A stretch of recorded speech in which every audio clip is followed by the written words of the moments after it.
everybody, and welcome to the Sacred Matrix. And I'm your host, Janet Lessin. And our guest today is Richard Knight, and this is part 4 of our ongoing interview with Richard, and we're having a great time. This is Sacred Matrix on the Aquarian Radio Network, and we're delighted to be back with you. So, Richard, aloha, how are you today? Aloha, Janet. I'm doing just fine, thank you. Yeah, we're excited to continue our saga. I guess it's saga. I'm doing great. Doing great. The weather's great. We're alive and well, and everybody's ducking COVID and its mutations, but we're going to keep doing this until we can't do it anymore. So we're very excited to do these shows and bring these very special guests like Richard, who's an amazing person. And, I invite you to go over to aquarianradio.com and, do take, I don't know, it's going to take a couple of days, a couple hours. Each episode is about 2 hours long. And go listen to part 1, 2, and 3. And you'll find that this is an amazing story about an incredible individual. And his story, which is very unusual, is also somewhat normal for a lot of people. And the more we learn about what's really going on and the nature of reality and all these different paranormal lives that people have, the more we wake up out of this matrix that keeps us locked down, thinking that we're just these three-dimensional human beings. So, Richard, what do you want to say about what we've done so far? And then we're going to go start with your, now you're 20. Now, in real life, how many years are you in real life? 65. 65. So we've done, this is the 4th episode, and we're only getting to Richard at age 20. So this is how amazing his life is and all these different paranormal episodes he's had throughout his life. So do you want to just briefly, what would you like to tell our listeners about part 1, 2, and 3, just briefly, and then we'll start with part 4 and we'll begin with age 20. Okay, well, let's see. To encapsulate part 1, let's just say that I'm an individual that was born connected to Source and never was separated from Source, which means that basically I had 14 senses instead of 5.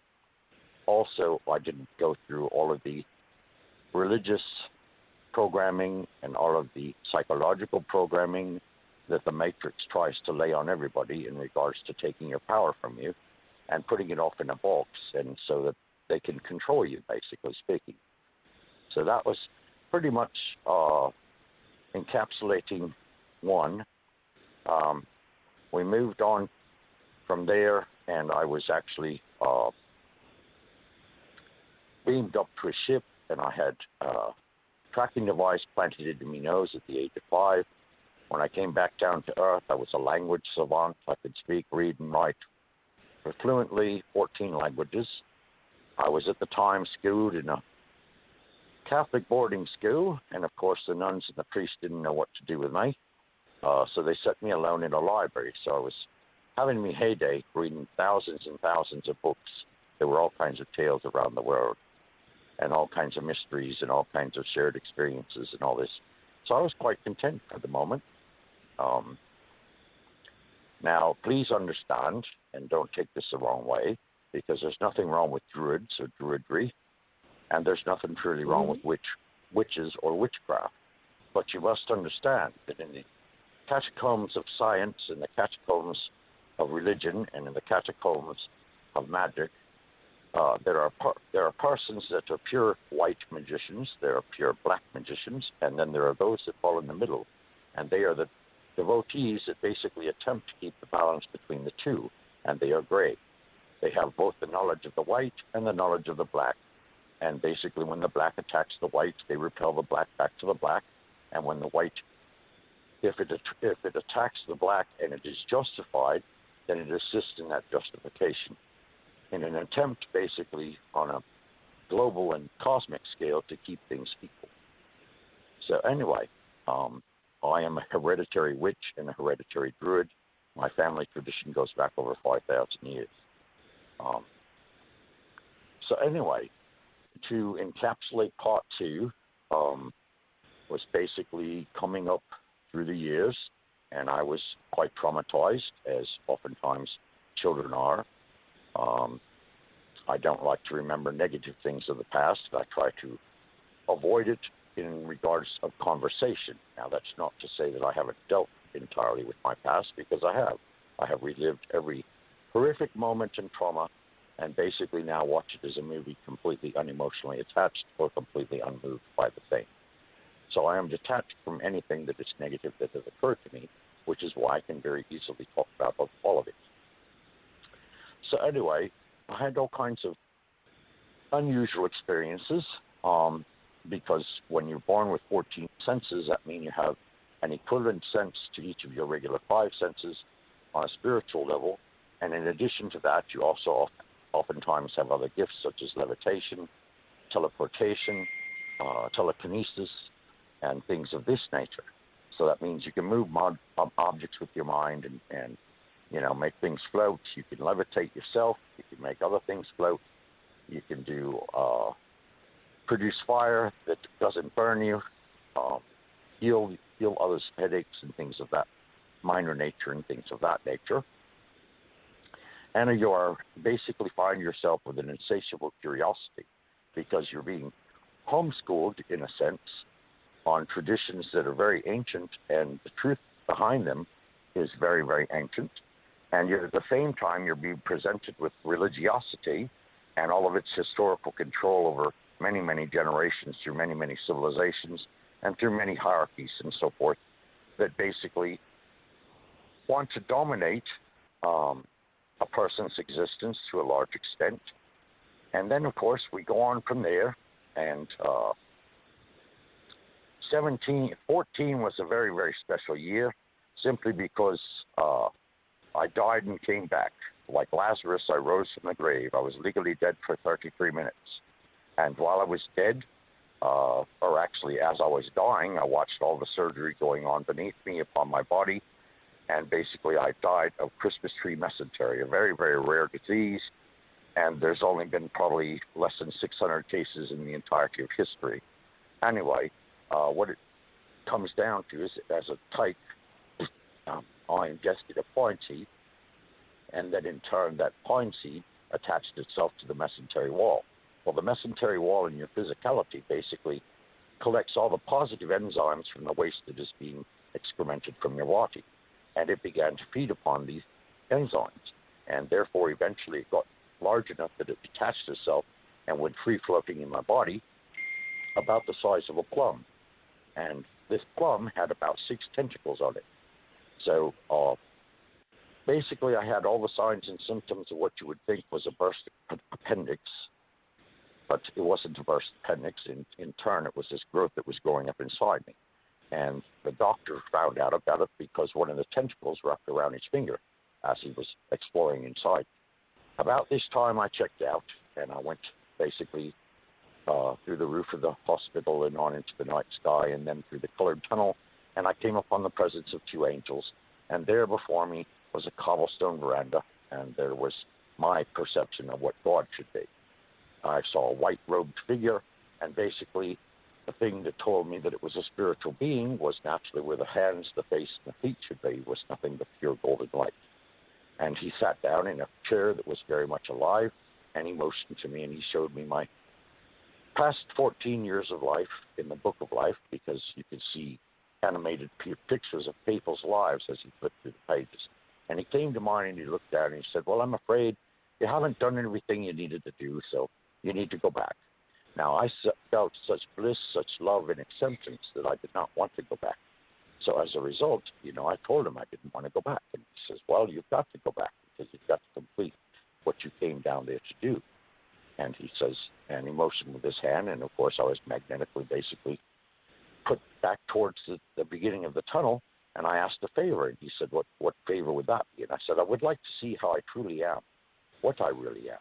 And so he granted it, and somehow or other, my consciousness came away from my spiritual self, and I looked back at myself, and I saw nothing but the golden orb of light with multicolors racing around inside of it. And it was nothing but a pure energy that consisted of my consciousness. And then in turn, I went back down the tunnel, of course, and I come into the hospital, and my body was on a gurney, and it was laid open still. It hadn't been sewed closed. And a nurse was sitting there applying the tag to me toe. And then in turn, I sat up. And of course, the nurse screamed and passed out. Fortunately for me, there was another nurse in the room, and she come over and pressed me back down on the gurney, got the doctor, and they sewed me together and all that good stuff. And they showed me the growth that had been taken from me. So anyway, in addition to that, there were lots of other things going on. I began to understand that exactly what it is to be a magician, to be a witch, to be a druid, to be a mage. I was visiting people that were meeting at a community college, and they would all talk about different occult things and different wisdom paths and traditions and all of this kind of thing in a very large group setting. And then we'd break away from there and go discuss things at a coffee shop more in depth as far as our questions went. So as life went on, at 17, I attempted to raise a demon and was very successful in doing so. And you could say basically the hand of God came down and said, well, you can't barter with what doesn't belong to you, meaning my spirit, of course. And so the demon had been reaching for a pack done in blood in traditional style, and there was a candle between us, and fortunately the pack went up in flames, and the demon screeched and flew out the window and busted the window. So anyway, so yes, there's been a tremendous amount of lots of psychic things going on basically throughout the entirety of my life, and it's been very, very interesting, as well as, of course, trying to have a regular life on the outside, you could say, fall into regular behavior and so forth, get interested in school and all that kind of good thing, and got interested in soccer and the martial arts. Started studying the martial arts when I was 9 and spent 30 years studying that. And anyway, then you basically jump. 17 had so much going on in so many different facets and aspects. It's hard to encapsulate it all. There were contacts with ETs, there were contacts with psychics, there were contacts with driving negative individuals out of the city. For example, myself and a couple other witches drove Anton Xander LaVey and the Church of Satan out of San Francisco, made him relocate to another location. So, anyways, then at 18, I went into. Go ahead. Oh, I'm just saying, one of them. It's just amazing, even getting the summary, because it's just what an incredible life you've had. But keep going. You're doing great. Well, I mean, I've seen nighttime turn into day, and I've seen the day turn into night. I've been in one location 1 minute, and all of a sudden I'm whisked away to watch a play, and at the end of the play, I'm immediately shifted back to where I'd been before the play ever began. So yeah, I've seen all kinds of strange things. I've talked to spirits all my life. I can see, sense, feel, hear spirits in any given situation. And, I have a great-grandmother who taught me all that I know to a large extent, and she's been with me all my life, and she comes to visit every now and then. When my mom passed, I got to see my mom and her mom, and they all came to say goodbye, which in turn gave me closure since they were in California and I was here in Georgia. So they were 2,700 miles away, and no way for me to get there other than to remote view. Which again, you see, the thing of it is, most people need to realize is everybody has all these gifts, but you only have to give yourself permission to use them. Mm-hmm. And I know that's quite a mouthful to say, but it's very, very true, you see. It is. Because we're all divine beings. We're all multidimensional beings of light that traverse many dimensions at any given moment. And the possibilities that we have before ourselves are endless. So anyway, went into the Army National Guard, spent 6 months with them because the, excuse me, the hand-to-hand combat trainer was a very difficult, sadistic man, and he tried to lay hands on me, and I ended up putting him down, and so I got an honorable discharge over that. And anyway, I became a minister. I was doing counseling in an outreach center for youths that had run away or youths that had drug problems or that got caught up in cults or gangs or what have you. Did mental health counseling as well. Then got into law enforcement and was a client advocate with the public defender's office, where I would counsel people to see if, in fact, they needed a public attorney and all that kind of good stuff. And then began studying the law, just like I studied everything religious, everything occult, everything magical that I could get my hands on, basically speaking.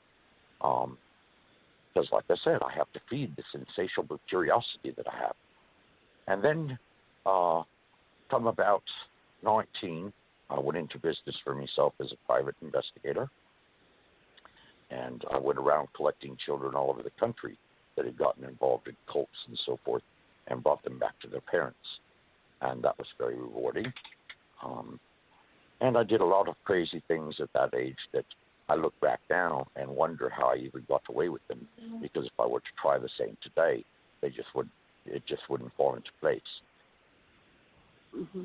So, at the age of 20, I left the state of California, and we had made a lot of enemies and arrested a great many people and brought a great many lies and corruption to the present moment, so, and also, out in the public so everybody could see. And so, therefore, having made a lot of enemies, I decided it was time to go east. And so I went east, and I spent a weekend in San Antonio, Texas, and then went on from there to New Orleans. And in New Orleans, I spent my 21st birthday. So, at age 20, here we are, and we're in New Orleans. So how's that for a weekend? That is wonderful. I knew you could do it. That was excellent. So you gave me some notes of the next 9 episodes of your life, and that'll probably take us to the end of this show. So you had an encounter with Muriel in 1975. Who is Muriel? Okay, Muriel is a lady that I met in the French Quarter, and I met her at one of the gift shops inside one of the many hotels that are basically throughout and surround the French Quarter in New Orleans. And she was a salesperson, and I don't remember now exactly what it was I bought from her first, but we got on and quite famously and became friends over time. And then in turn, she went and took a job at the Voodoo Museum of Muriel, which is on Bourbon Street, down in the heart of the French Quarter. And we kept chatting on, and she was telling me all about her life experiences, and she was sharing different things that had happened to her, including the appearance of the men in black and how they had helped her son, who had a broken neck, when he dove into the deep end of a pool, only the pool didn't have any water in it. And so miraculously, the men in black showed up, and they basically levitated his body and brought him out of the pool and basically healed his neck. And this was, of course, quite to the consternation of the doctors, because the doctors had actually taken x-rays and everything else and knew for a fact that he had a broken next. So when she brought him back next time to see the doctors. Yes. The Men in Black, we think of the Men in Black, from that movie Men in Black. So were these extraterrestrials? Were these the guys that wear the black suits? Or what was the difference between your Men in Black and the Will Smith movie? I believe these particular Men in Black were extraterrestrials. Okay, so you have 2 different sets of Men in Black. The first set of Men in Black work for the government, and basically anyone who has an encounter with an extraterrestrial, their job is to go out and find these people and basically get them to shut up or get them to forget the experiences that they've had. And if need be, they will take them to labs and actually erase their memories. And that's where the Men in Black came in from that aspect. Now, yes, the movie Men in Black, that of course you have the Men in Black that were chasing extraterrestrials and doing all this kind of crazy stuff. And they're kind of copacetic in regards to their relationships, and they're kind of not, because what happens in Hollywood, of course, is never really absolutely 100% true to life. It's sometimes based on real stories or truthful things, but in actuality, there's quite a bit of difference. So, yeah, the men in black that you see in Hollywood are the ones that are fighting aliens and trying to contain alien connections and all that kind of stuff. And the ones from the government basically do the same thing. They're trying to prevent alien interactions between aliens and humans from getting out in the public. They're trying to sequester it. They're trying to keep it on the down low, okay? And then in turn, you have a set of men in black that basically are using that human identity as a means of concealing themselves, so that on the outside they look like they may be government agents, when in actuality they're extraterrestrials.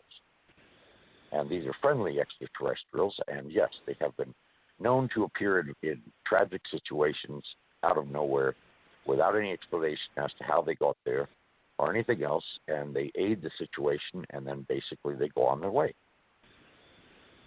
Sort of kind of like I do in some circumstances, only I by no means say I'm a man in black. But we're about to get into some very, very mystical and magical things here, okay? With the story of Muriel, Muriel's son had a broken neck, and they fixed his neck. Wow. They completely healed his neck back to its original form. Energy work. Now, did they show up? Were they visual to everybody? Were they visual to her son? No, they were only visual. They were only visual to her son and herself. Okay. And they didn't show up immediately. In other words, they let the regular drama unfold, where she was rushed to the hospital and X-rays were taken and MRI. Well, I don't know that we had MRIs back then, but anyway, we had CAT scans at least. And yes, it was established that the boy's neck was broken. And, of course, they had put him in all kinds of severe braces and all kinds of other things. And it was actually in the hospital room that the men in black showed up one afternoon when there was no one else in the room, with just Muriel and her son. And basically one strode along the left side of the bed and the other one strode along the right side of the bed. And they basically did a hands-on healing. And so basically what happened was Muriel was in the process of attempting to braces that were around her son's neck. And, of course, nurses came in, and there was all a big clamor and everything because they were trying to understand what she was trying to do. And so she said, well, my son's been healed. My son's been healed. And so they went and they took X-rays and they took CAT scans and everything measurement they could make. And they found out that, in fact, the boy no longer needed the braces because, in fact, he was completely healed. So does she have any inkling why they came to her? I mean, there's so many people that, get injured and never get Men in Black showing. What's going on that they came to her? Any ideas? Well, I do believe this was not the first encounter. I do believe she'd had at least a dozen encounters with him on prior occasions, where they may have assisted her in certain circumstances. And actually, I was helping her write a book at the time about the subject. But the book got interrupted later because all kinds of strange, even more strange things happened. So, shall we take off for tonight's episode then, I guess? As I said, Muriel had taken a job at the Voodoo Museum of Marie Laveau, okay, which, like I said, is in the French Quarter on Bourbon Street. And I don't remember, but I think it's Bourbon and St. Philip, if I'm not mistaken. Anyway, while she was working at this museum, okay, which the museum has all kinds of artifacts from Marie Laveau and other mysterious persons and so forth, and it even has a cage in which a black mamba is live and in this cage, which is very, very strange because a black mamba, of course, is one of the 6 deadliest snakes in the world. And basically, if it bites you and you're not treated immediately, you die. Wow. So it just seemed very odd that they would keep such a snake in a museum, but they did. Well, anyway, so Muriel and I are getting along quite well, and I'm meeting her, and we're having discussions, and we're drinking tea and all this kind of good thing. And we're building a friendship, and, she's enticing me to write the book. And, of course, I'm very hesitant because I don't know if I really want to do this or not do this, et cetera, et cetera, et cetera. And she lived in the French Quarter, so she was only a half a dozen blocks away from the museum where she was working and all this good stuff. And she comes to me one afternoon, and she says she's met a man named André. And André, of course, is French and Haitian, and he's a very, very dark-skinned gentleman. And he happened to come through the museum one afternoon, and they got to talking, and he mentioned the study of the tarot, which, of course, is a divining tool of 78 cards that everyone's probably familiar with by now. They're sold in all kinds of stores all over the place. And basically, it's like an oracle, or you could say a divining tool. So in other words, when you give a person a reading, you basically would have the person shuffle the cards and focus on a particular question that they want answered. And then in turn, you would flip the cards. Usually a reading would be anywhere from 3 cards to 10 cards, depending on the person reading and depending on the style of reading they do. And anyway, the cards, if in fact you have been reading for a long time, such as myself, I've been reading since 12, the cards basically speak to you. In other words, they tell you the person's story that's sitting in front of you, and of course the question comes up that they want answered, and basically the cards give you the answer, more or less. Now, of course, what's actually transpiring in reality, of course, not most readers are not going to give this away to you, but basically, if they're authentic, they're very highly skilled psychics that basically connect with that person's spiritual entity, and their spiritual entity commune, and they exchange all kinds of information. And then basically, as this is happening, the cards are being unfolded, and they're having like a spiritual consult, okay? And that's where the answers are coming from, and so forth.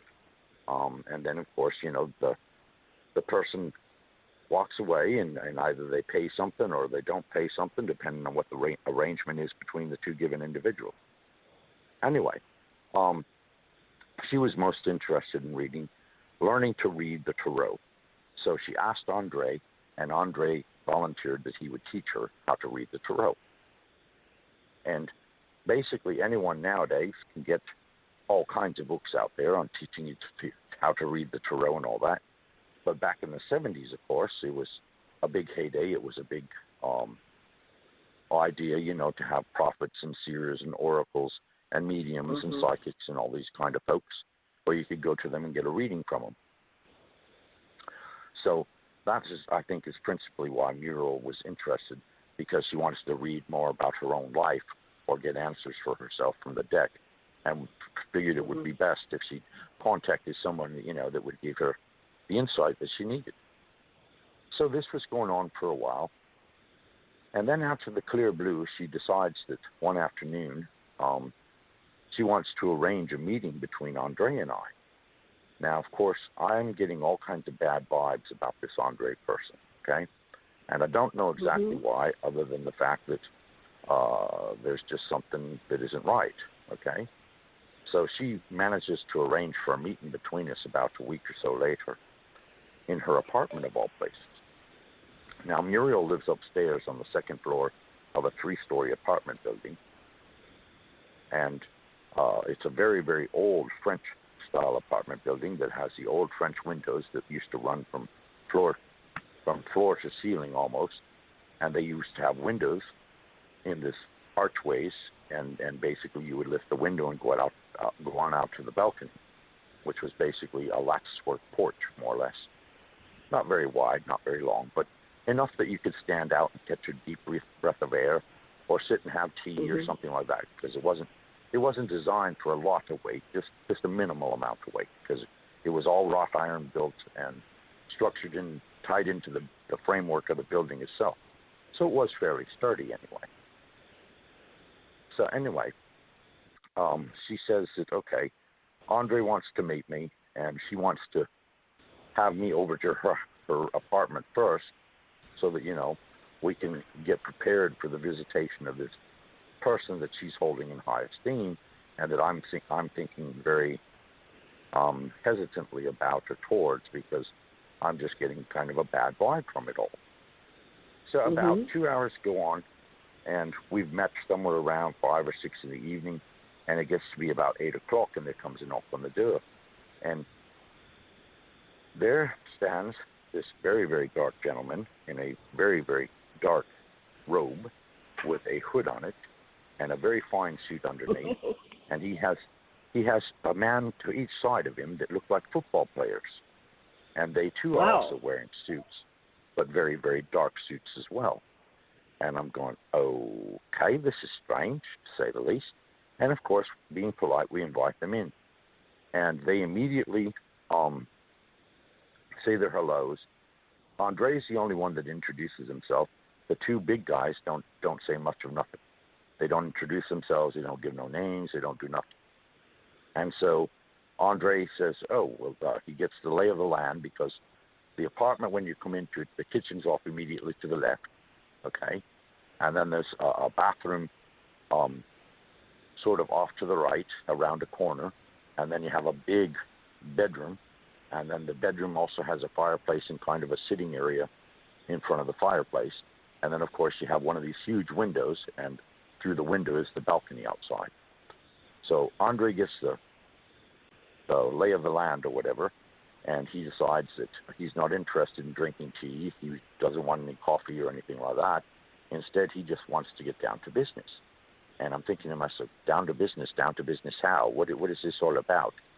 And, of course, Muriel has no idea what the heck is going on, because something very strange and spectacular is about to unfold right in front of her eyes.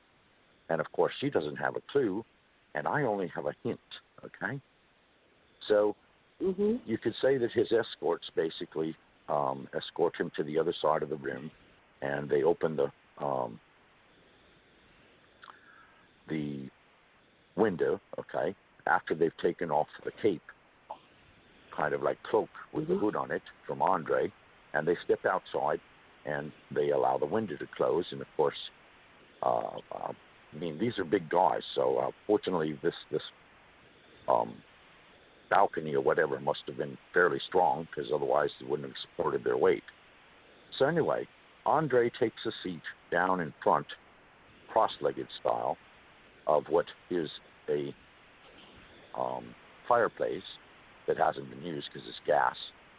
And he all of a sudden whisks out half a dozen candles, and he's lighting incense, and he's doing this, that, and the other thing. And I'm going, what is going on here? Because I don't know what the man's all about. And Muriel's just scratching her head and not knowing what to think of things either. So anyway, I figured, well, okay, maybe this is how he wants to become personally acquainted with me. So I sit cross-legged away from him about maybe 2 feet, roughly speaking. And he in turn starts lighting black candles, and he in turn starts lighting white candles. And it's like he's giving me a choice between the black and the white. So I take a white candle in my hand, and he takes a black candle in his hand. And then in turn, the other white and the black candles are set in candle holders. So so from Muriel's perspective, who is sitting maybe a dozen feet away from us on her king-size bed, she's watching all of this unfold in front of her. And she's not making any comments. She's just getting all kind of oohs and ahs, because she doesn't know what's going on, and only I have a hint of what's going on. So anyway, Andre takes this black candle, and he starts making all kinds of sigils, magical symbols and so forth in midair in between us, okay? And then all of a sudden he starts speaking Frenchation, and I'm going, oh my goodness, what is all this about? So instinctively I pick up the white candle, and I start drawing cycles in midair and all of this kind of thing, and I start speaking Gaelic, which is common Irish. And this is all going on between the two of us and all this, and all of a sudden I feel this tremendous force, like a vacuum cleaner trying to suck all the energy, all the life force out of me. And I'm going, what is this all going on? And why is this happening? And I had no understanding of it. So therefore, I called upon my higher self, and I called upon my guides, and I called upon my angels, and I said, what is going on here? What is this all about? And they politely informed me that the man is there basically to deprive me of my life force. Oh, that in all extent and purposes, the man is trying to kill you. And so I said, well, this is just not going to happen. This is just not going to happen at all. And so basically, you could say that I became my higher self, and my higher self reached up to the source of all, and the source of all basically looked down and said, okay, fine, the man wants energy, we'll just give him energy. So I became a conduit, basically, for life force flowing through me directly from the source of all, and basically the man got overfed, you could say, because within approximately got 15 minutes or so. Now, you have to understand, when this man entered the room, he was a youthful man of about 25, maybe 30 years old, stood about 6'3", weighed about 180 pounds, was kind of lean and a little bit muscular, but very fine-boned and very distinguished looking, even though he was very dark-skinned. Well, he slumped forward, okay, after all this intermixing between the two of us, and immediately it was like his escorts knew what was going on somehow on the balcony, because they immediately tossed up the window, come in, picked him up, and took him off to the balcony.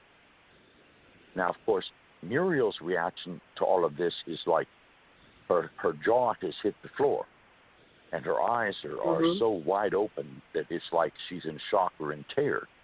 And she doesn't describe to me exactly what she saw until a couple of days later, after everything's calmed down. Because what happened next was even more astounding. Because about maybe 5, maybe 10 minutes later, Andre's escorts and Andre himself come back through the balcony. And when Andre entered the room, he had aged about 30 years. He looked to be a man in his 60s, and his hands were feeble and white on the insides, and all the hair on his body had also turned white. So he had a full head of white hair, and his eyebrows were white, and his mustache was white, and all of this. And I'm looking at him and I'm going, my goodness. So needless to say, without much of a word said, his escorts and him leave. Okay?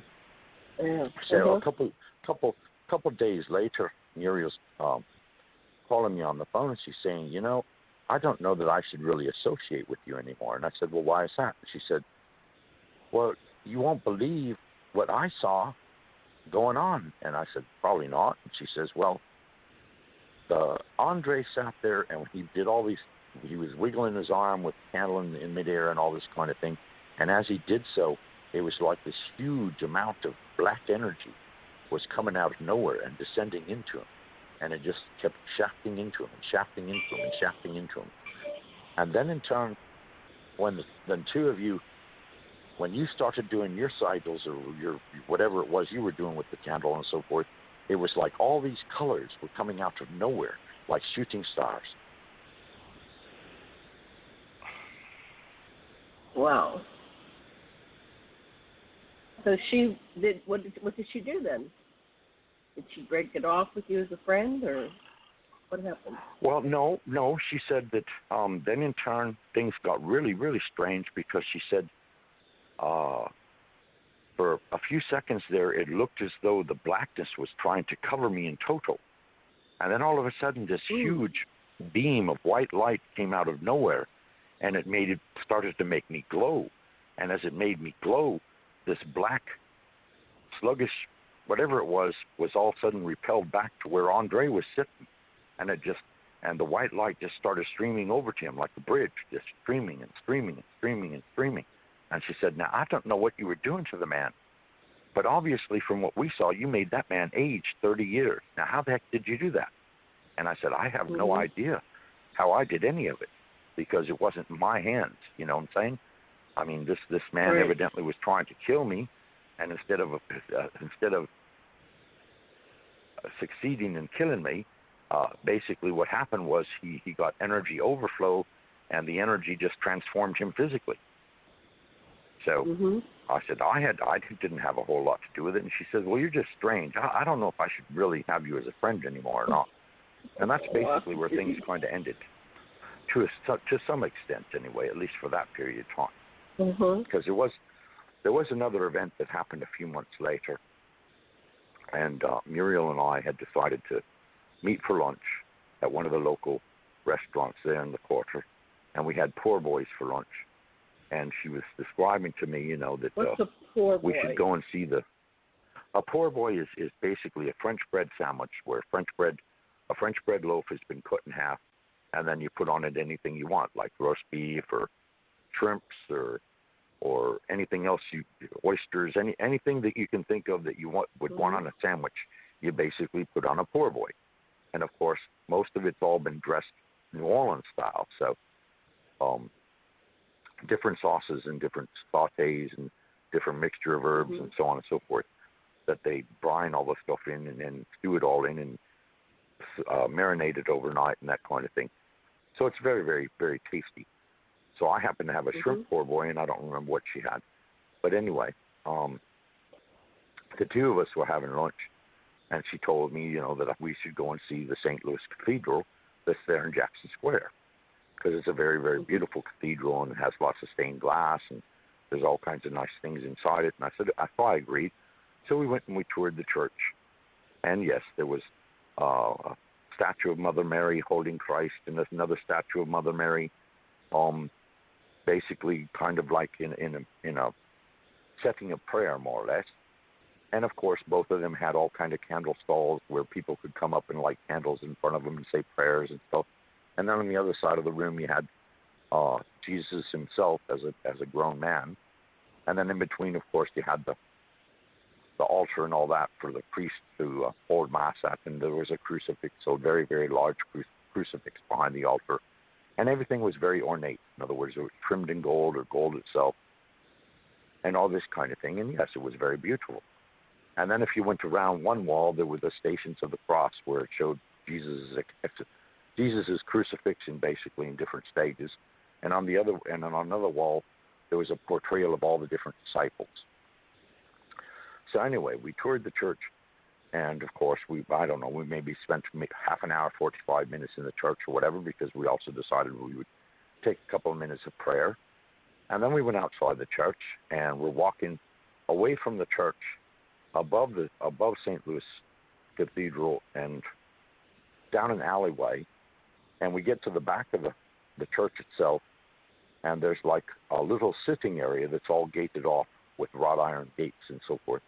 And just out of curiosity, we decided, well, we'll go up in here and we'll sit down for a minute, because there was a couple of cement benches, kind of half-circle benches, and there was lots of shrubs and there was rose bushes and gardenias and all kinds of nice flowers and stuff like that. And it was a very colorful day.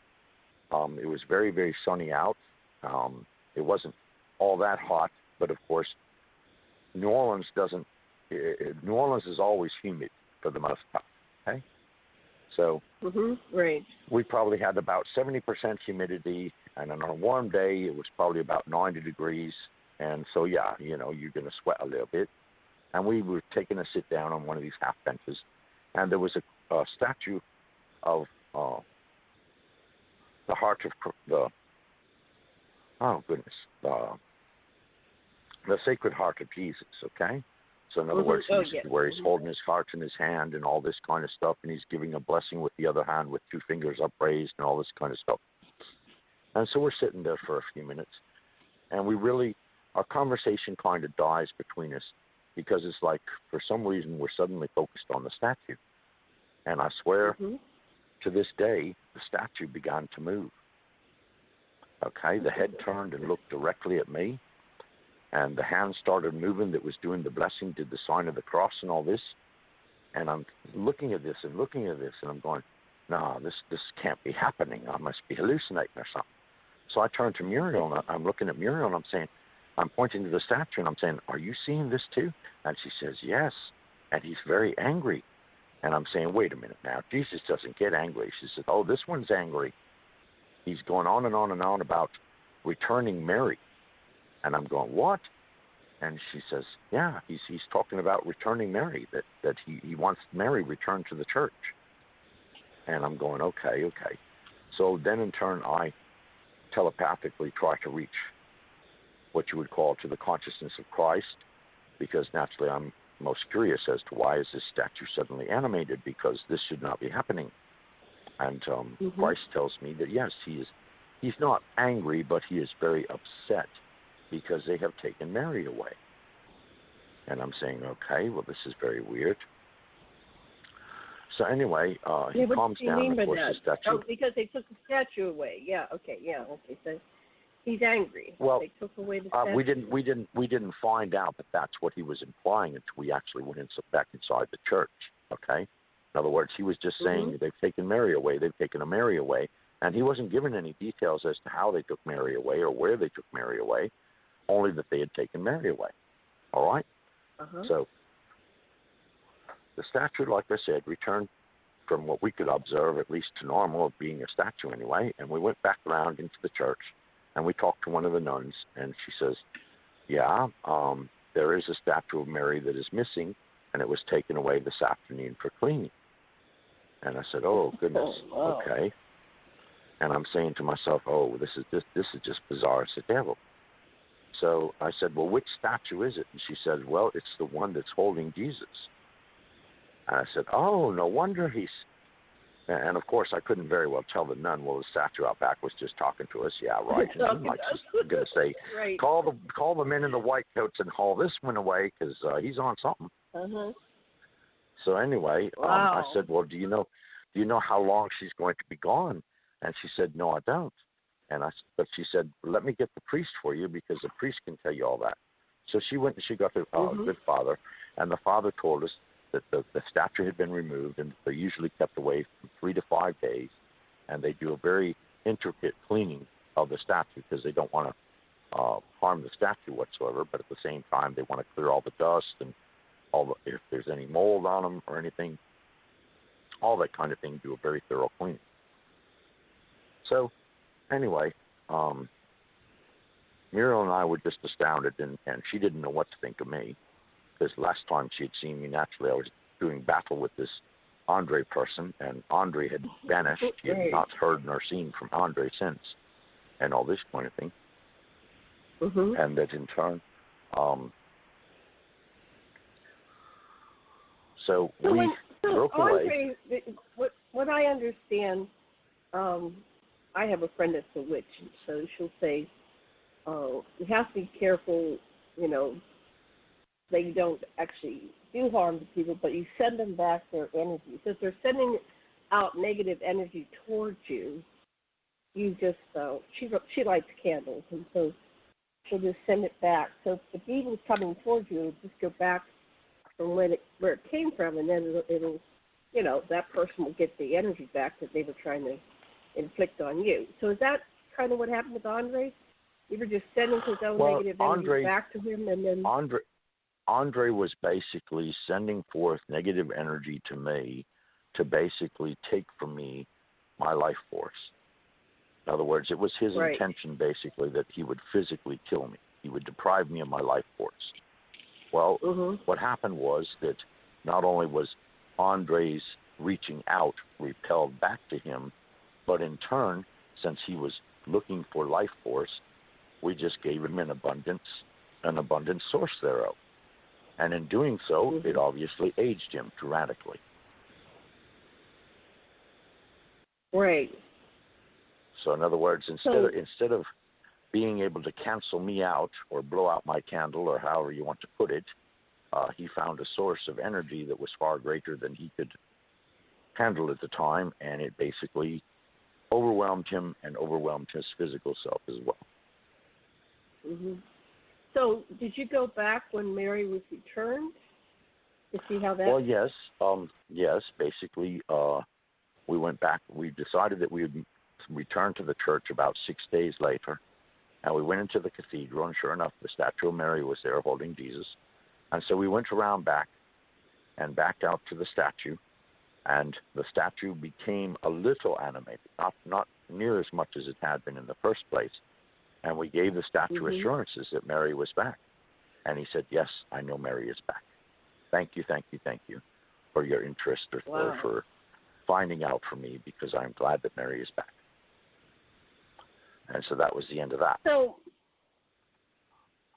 I've had another guest that was saying everything is alive. I mean, this is based on a person that once was alive, but even that statue, and that's his theory. He says that everything's alive, and so that was interesting that you were able to. Well, if you look at it from that standpoint, that's very, very true, because you see, what we perceive to be solid in actuality is still moving. Okay, for example, what we consider to be a wall on a molecular level, the atomics, the atoms of that particular wall are still moving, but they're moving so slow that they appear to be solid to us.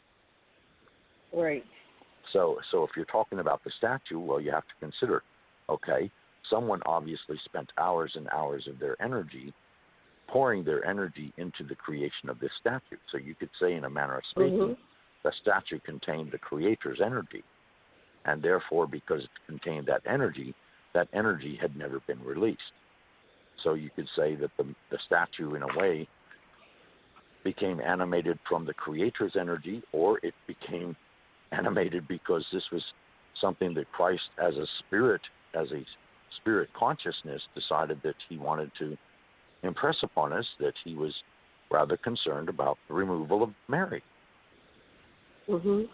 Which, of course, that may be on a more spiritual level, but just the same, as you said, everything is alive. I mean, the rocks around us are alive. The trees, of course, are alive. All things in nature are alive, regardless of whether they're a physical animal or whether they're a bush, a tree, a rose. All of these things are alive, and all of these things have feelings, of course. But they don't have the same mentality that we do. Okay? In other words, they don't reason the same way that we do. Now, yeah, they have a lot of our own emotions are shared easily, in the fact being that they are mother of an infant, an animal infant, whether it be a dog or whether it be a goat or whether it be a bear or whether it be a calf or whether it be anything. The mother is very protective of its child, okay, just like a mother is in human species. And, of course, there's a great deal of emotion in regards to their concern towards that child. So, naturally, if you go and you stir up or come between, for example, a mother bear and her bear cubs, you're going to find that the mother bear gets very riled and is very aggressive towards you, wanting to shoo you away from her cubs. And the same is true of any other animal, So they share a lot of the same emotions that we have. What else happened when you were your early time there in New Orleans, when you were 20 and 21? Anything else happen during that time frame? I had another experience where basically I was told to report in the front of Muriel's house, okay, or down front of Muriel's apartment, in other words, on the outside of the building on the cement, one evening. And black limousine showed up out of nowhere, basically speaking. And, of course, I was invited to get into the limousine. And then, in turn, I was blindfolded. And we went across Lake Pontchartrain because that's one of the longest bridges there is. And you can definitely tell when you're crossing it because it makes kind of a weird whirring sound. And we went to the other side of the lake. And we went out somewhere in the country. And when we finally arrived, they took the blindfold off and helped me out of the car. And there before me stood a very, very old plantation-like mansion. And I was brought inside, and there was a lady sitting in one of these high-back rattan chairs, and she had on a very colorful outfit, and she had all kinds of earrings and all kinds of rings on her fingers and all this other kind of thing. And she was somewhat on a dais, you could say, because she was more elevated in the room than the rest of the other people that were sitting around or standing around in the room. And she said, "Welcome, we have been expecting you." And I said, "Well, okay, I'm not sure why I'm here, but nice to meet you." And she said, well, have a seat over here and just enjoy the festivities. And I said, okay. So as soon as she said that, you could hear drum going off, being beaten in the distance. And as you looked out from the back of the house, there were rows and rows of what appeared to be some kind of plants. And there were lots and lots of women, and they were all dressed in white, okay? White blouses and white pantsuits and whatever was casual and whatever was, lightweight cotton stuff, because naturally due to the weather and so forth, all the humidity and everything, you don't want to wear anything real heavy. So anyway, as the drums were playing, these women were beginning to gyrate and dance and pop up in the air and all this kind of stuff. And off to the left-hand side was a very, very large wicker basket with a lid on it. And I only brought that to the attention because it appeared that at times these women would dance around or nearby the basket, but they would shimmy away. In other words, they wouldn't stay in the presence of the basket very long. And you're talking maybe 20 dancers, something like that. And the lady that was sitting upstairs or on the dais away from me was looking out, and she was very pleased. She was smiling, and she was quite joyful and all this kind of thing at this parade of ladies that was dancing and so forth. And she turns to me and she says, now, please understand that things are about to get a little serious. And I said, well, what do you mean? She said, just watch and you'll see. So this huge black man, and I say huge because he was probably about 7'8", which is exceedingly tall, and he was very, very muscular. He was very, very muscular, okay? And he comes out into the garden kind of scene outside, and he goes to the basket, and he takes the lid of the basket off, okay? And now the drums have become very, very solemn, with only an occasional beat here and there, and all the joyous music and everything like that has died away. And the ladies have all lined up in one single line, and they all go up, and one at a time they're kneeling in front of the basket, okay? And I don't know exactly what they were saying or what they were praying or anything else, and I didn't even know there was anything in the basket. But they would kneel down and they would pray for a minute or two, and this black snake showed its head out of the basket. And sometimes it would lift out of the basket and come down towards them and take a look at them and whatever, and then go back in the basket. And, of course, I'm presuming this was voodoo because as far as voodoo tradition is concerned, Damballa, their highest god, or the god of creation, often appears in a snake form. So I'm presuming, or made the presumption that night, this must have been basically a snake that had been taken control of by one of their loas or one of their gods. And so basically these ladies were coming forward and saying a prayer or whatever, and if the snake came out, I guess the prayer was granted, and if the snake didn't come out, the prayer wasn't granted. I don't know. But there were a couple of instances during this parade of 20 ladies. There were two particular ladies that evidently, I don't know if they angered the snake or exactly what they did, but they ended up getting bit. And of course, when the Mamaloi, which is basically a high priestess in the voodoo tradition, who was sitting up on the dais above me, saw all this take place, she said, "Oh, now what am I to do? Because you have witnessed things that you weren't meant to witness." And I said, "Well, I don't know what you have to do or what you think you have to do, because I can just as easily forget what I saw as anything else." And she says, "Okay, well, if you will give me your blood word, I will take you at your word." And I said, "What do you mean, my blood word?" And at that point in time, a very slender lady came up and she sliced across the palm of my hand, and she put my hand down on a piece of paper, okay? And the Mama Boy said, "Now, write your name, not out of the blood, just," she gave me a regular pen, and I wrote my name with regular pen, and I wasn't sliced that deep, okay? Just maybe enough to break the surface, not like a huge wound or anything like that. I mean, after all, Right. I'm not going to say let someone cut me open. Like, what is going on here, Mm-hmm. you know? So anyway, Right. she did that, and basically I was put back in the limousine, and away I went, and that was the last I had any contact with him. Now, normally, of course, these Wow. kind of things don't traditionally happen, but I've seen a lot of traditional things happening, like, for example, at St. Louis Cemetery No. 1 and St. Louis Cemetery No. 2, where Marie Laveau is actually supposed to be buried. And, of course, Mm-hmm. the graves are all above ground, so they're in what you would call cairns or I can't think of the other word. It's not really a tomb per se. It's just, anyway, it's an above ground place where you can put a coffin in. And so there were all kind of candles and flowers and prayers and money and all this other kind of stuff around her grave, because that's where people would come and would say prayers and ask for assistance or, you know, whatever, in hopes that Marie Laveau would grant it to them.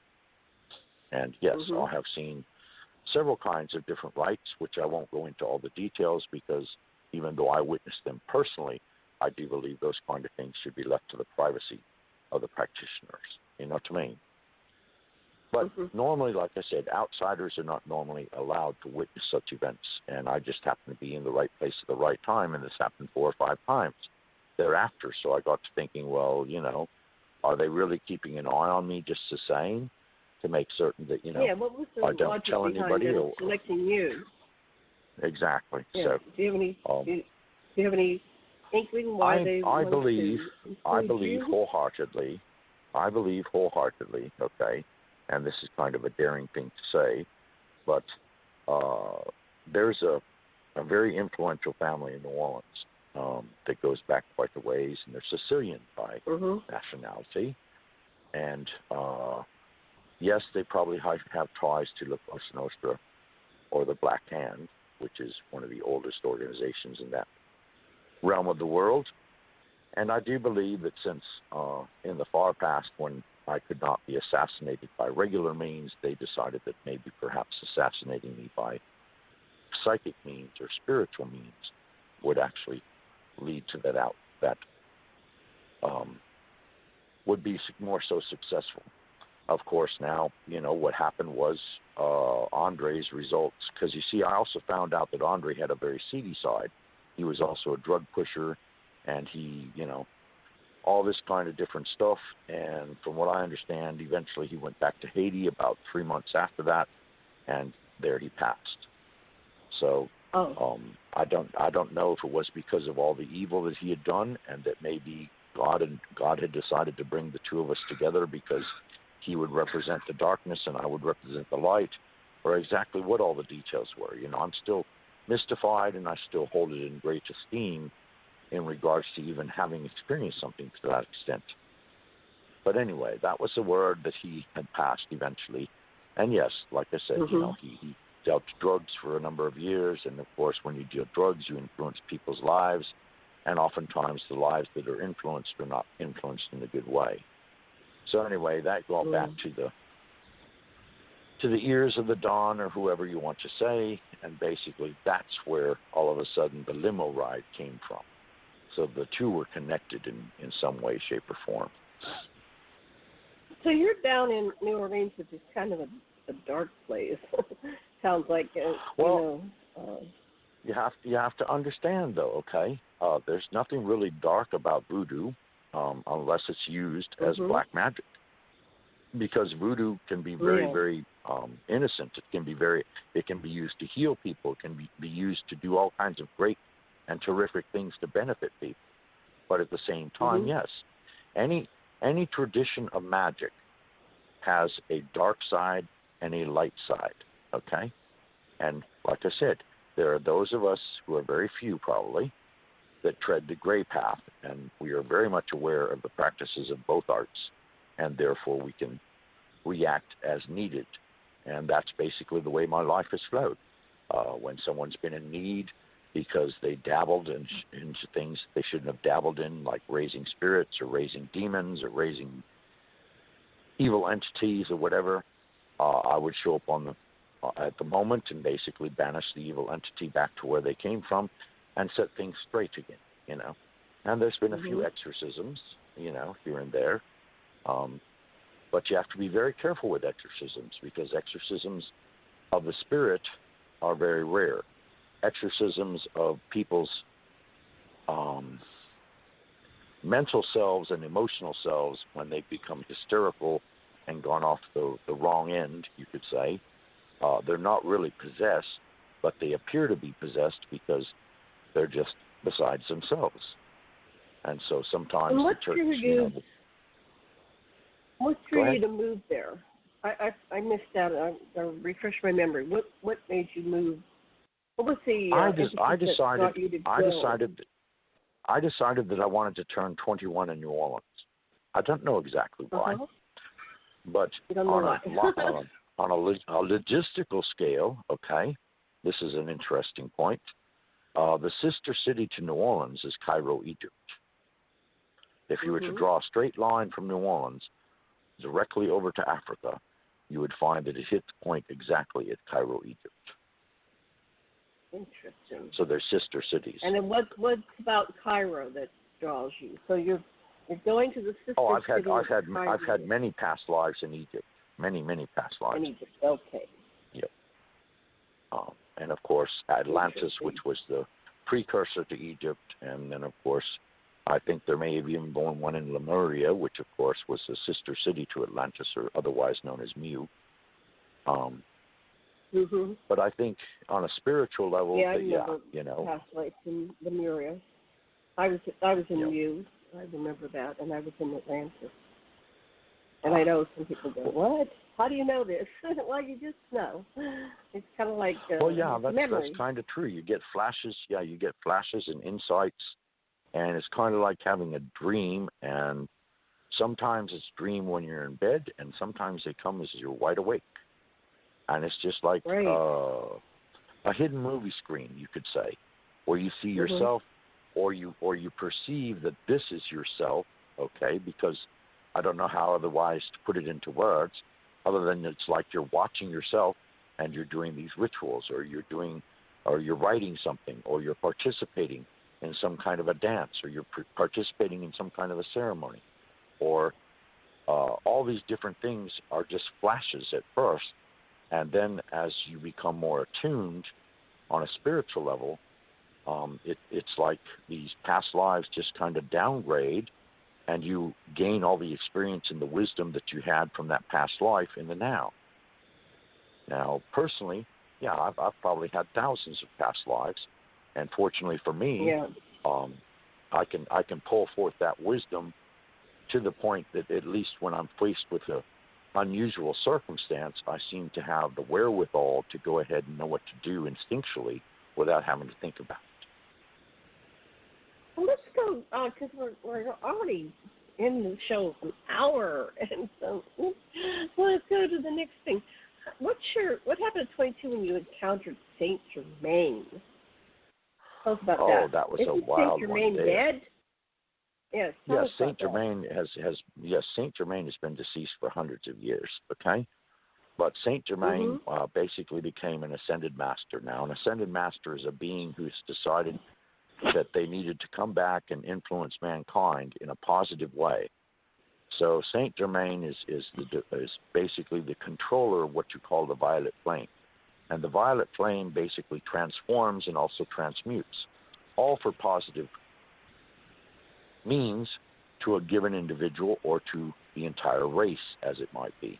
Okay, so that's what an ascended master does. They basically have, most of them have already been here as human beings at one point in time in their existence or another, so they can sympathize with what it is to be human and what our lives are like. Okay, even though their lives may have been antiquated in comparison to what our lives are now, they are still very beneficial individuals, the ascended masters, and they share light, they share wisdom, and at times they actually interact. Well, in this particular instance, I was living outside the French Quarter because, yes, I had actually lived on the far end of Bourbon Street for a few months, and that got to be a bit busy. because I was surrounded by 3 bars, and Bourbon Street was constantly busy at night, so it was a tremendous amount of noise. And even though it served its advantage during Mardi Gras, after about, after one Mardi Gras basically had transpired, I had decided that I needed to move to have more peace and quiet. So I moved outside of the quarter. And because the quarter is about, I don't know, I would say like a 20 square block area that is it's kind of cordoned off, because you have the Mississippi River on one side, and then you have downtown New Orleans and the business district, and also what used to be the red light district on the other sides. And then, of course, you can take a ride down. Let's see. I'm trying to remember the street names because it's been quite a while now. But anyway, you can take a trolley ride or a train ride down to the older part of the city, where there's lots of mansions and lots of older houses and all this kind of thing. The city itself is very romantic in a way, because it's almost, they usually call it the city that time forgot, because the architecture for the most part is very, very antiquated in comparison to the way that buildings are done nowadays. So the French Quarter is called the French Quarter because it was ruled by the French, and we didn't get it from actually the ownership of France, the country, until we had the Louisiana Purchase, which is back somewhere in the 1700s, okay? But to this day, French law still rules to a large extent in Louisiana courts, because instead of counties, they have parishes. And instead of, other than that, that's the main difference. I mean, there is still a very strong French influence in the way that laws are made, and laws are passed, and so on and so forth. So the French Quarter is basically dominated by French architecture and so forth. So anyway, I think I'll add in a little something here between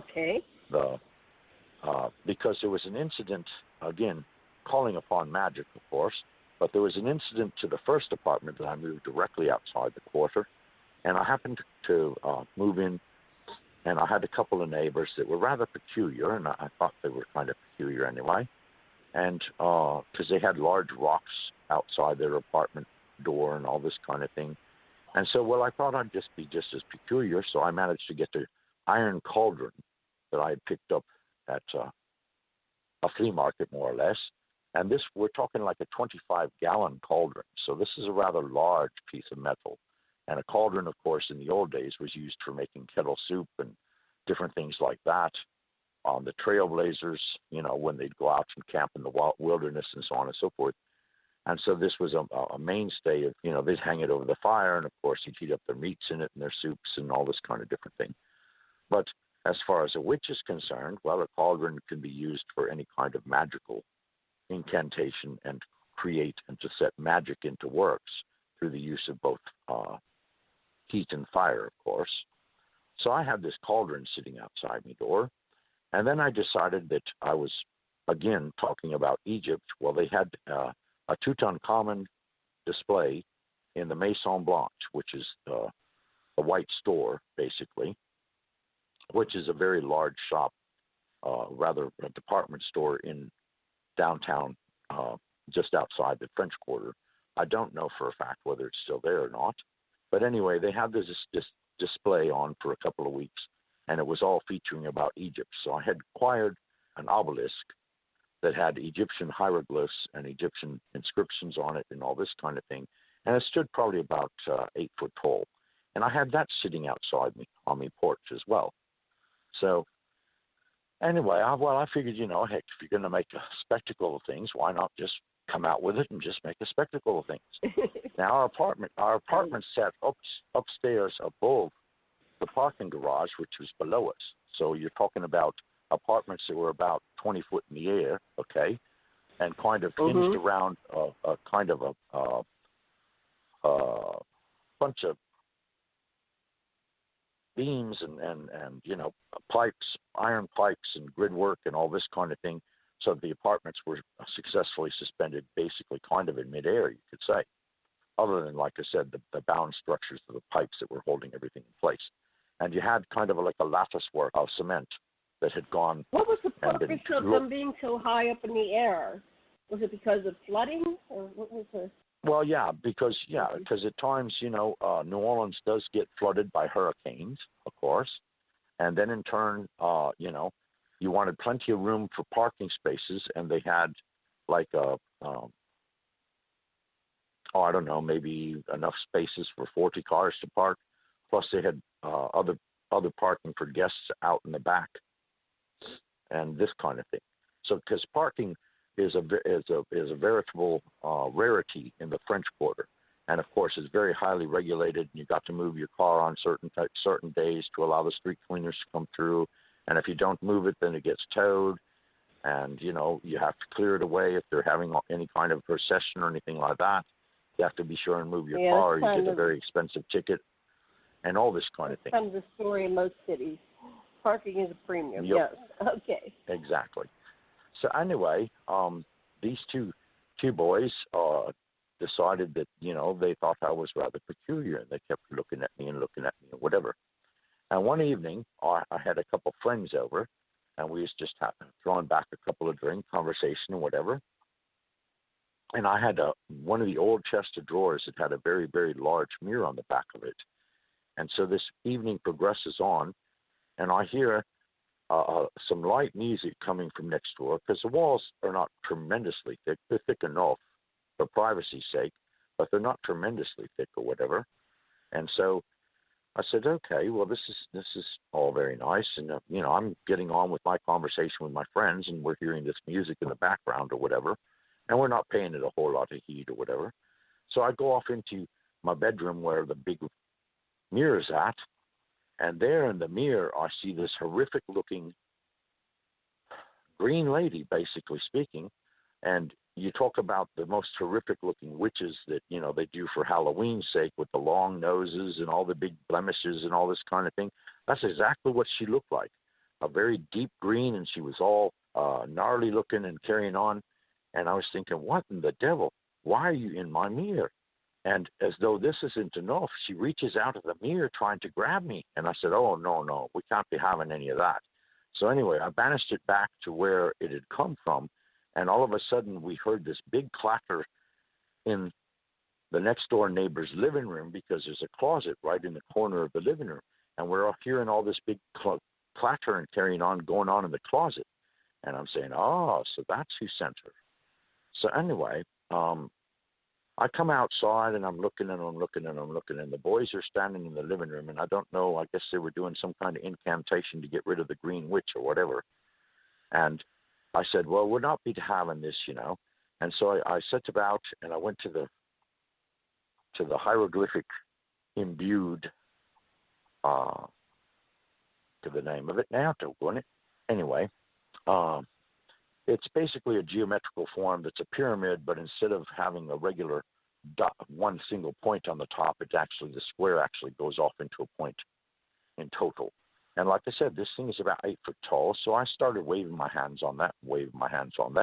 And I said, what would be awful convenient is to teach these boys a lesson. They shouldn't be doing the likes of such. And so I said an incantation, and basically what happened was a beam of lightning came down into their apartment and scorched the rug right between the two of them and went back up in the air. Of course, no one was harmed, but it certainly brought their attention to the understanding that, hello, some people you should just leave well enough alone. You don't need to go tampering with things that you shouldn't tamper with. And of course, then in turn, I took their rock later on in the evening. I took the rock that was in the front of their porch, and I put it in my cauldron of herbs, and I set fire to it and I did a few incantations and everything else. And then I managed to pull it out to my cauldron, and I set it back by their door, and 3 days later they moved away. So anyway. But that's another highlight of magic in the way that it can be used for evil and the way that it can be used for good, because you see, these particular people thought that they were all powerful or whatever, and that they were going to chase me out of the apartments, only to find out that it backfired on them. And not only did they get back something they really weren't prepared to handle, but they also got a lightning awakening, you could say. So then I moved from there about a year later to another apartment that was even farther away from the quarter. And this apartment, you had to actually go through a gate and round the building and up a stairs a couple of stories tall, okay, because I was living on the second floor. And this, again, was a very old building. And the place was tremendously haunted because the far back end of the property had been used as a gallows at one point in time. So there was lots of spirits that would come and go because they had been hung there previously. And, of course, some I would free and some just were transiting through and so on and so forth. So anyway, I invited a couple young ladies over one afternoon, and we had a late lunch, and we had tea and all that kind of good stuff. And you have to understand, most of the buildings in New Orleans all have shutters on the windows so that when in turn there's a hurricane coming, you can batten down the shutters. Well, this apartment was no different, and it had a couple of large windows, and it had also very heavy oak board shutters that were pulled to each side that you could bring together and latch together when a hurricane comes. Anyway, it was very spacious. I mean, the ceiling must have been a good, 20 foot tall, okay, in the main area, which was basically kind of like a sitting area, and I had a fireplace, and I had kind of like an informal dining area. And then basically, like I said, my living room was there. And if you come through the door, the wide open space of the sitting area and the living room was right off to your right. And then immediately to your left was a small kitchen. And then from there was a hallway that went down to a bathroom and a bedroom, to give you the lay of the land. Anyway, these two young ladies come and presented themselves. And in this particular instance, they had both made appointments for readings. Okay, getting back to the tarot again. And so the first lady had asked a specific question, and I answered her question without no problem. And, of course, I'm in the habit of lighting incense and lighting candles and playing some, soft music in the background or whatever. And so the first young lady was very content, and she was sitting back, and she was just overjoyed with what the reading had told her and all this kind of thing. And it come to the second young lady, and I gave her the cards, and she shuffled the cards. And I noticed as she shuffled the cards, the candle flames began to get larger and larger. And so the first young lady got up, and she ran out the house. She wasn't having nothing to do with no candles going weird on them, So as though that weren't enough, all of a sudden the shutters themselves start banging on the outside of the building. And I'm taking note of all this, and I'm going, what is going on here? Maybe I'm not supposed to read for this young lady or what? I don't honestly know. So the middle flame on a very large red candle began to burn violet. Okay, so we're talking about a regular candle flame, which is normally yellow and white, turning all of a sudden violet in hue. All right, and the shutters are banging, and the windows are creaking and carrying on, and it begins to sound like there's someone walking across the attic.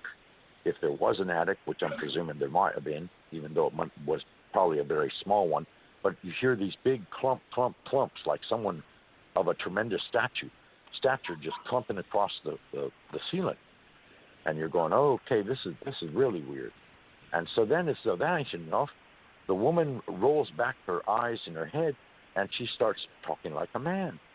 And she says, well, hello, how are you, Richard? I'm glad to see you. My name is St. Germain. I have come to visit you this afternoon. And I'm going, huh? And he says, do not be frightened. Do not be afraid.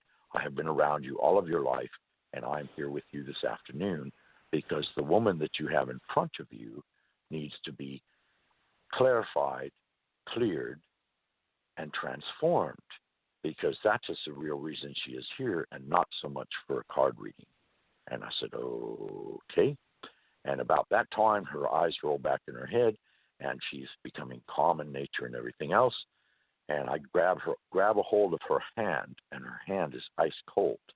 You know that anything has transpired in the last few minutes, but let's just say that you were slightly aside yourself, and that we have a most prominent guest in our midst, and his name is St. Germain, and he has come here now to help you out. And basically, St. Germain materialized next to her, and he grabbed one hand, and I was holding the other hand, and you could say that waves of energy went through her between us, And then basically after probably a very few seconds or whatever, excuse me, he let go and he vanished, and I let go, and she just was kind of in la la land for a minute or two. What did he and look then she like? came. What did he look like? Well, he was dressed like somebody in the 16th or 17th century, with a long flowing basically, that was tied around the front with cording, and then he had a shawl over that that was violet in color, and he had very piercing violet eyes, and he was, I would say, maybe 50, 60 years old, something, but he wasn't humble. He wasn't frail in any way. In other words, he appeared to be quite youthful in his mannerisms and so on and so forth. And he spoke with a very deep voice, and this kind of thing. And I mean, I was just honored and amazed that he was there. Violet, like back in that time, that was expensive. So this person had money, yes. It would mean a position of authority, and I mean, Saint Germain basically was, if I remember correctly, I believe he was a member of a royal family, and he was quite well known in his community, and he became very involved with the church to an extent.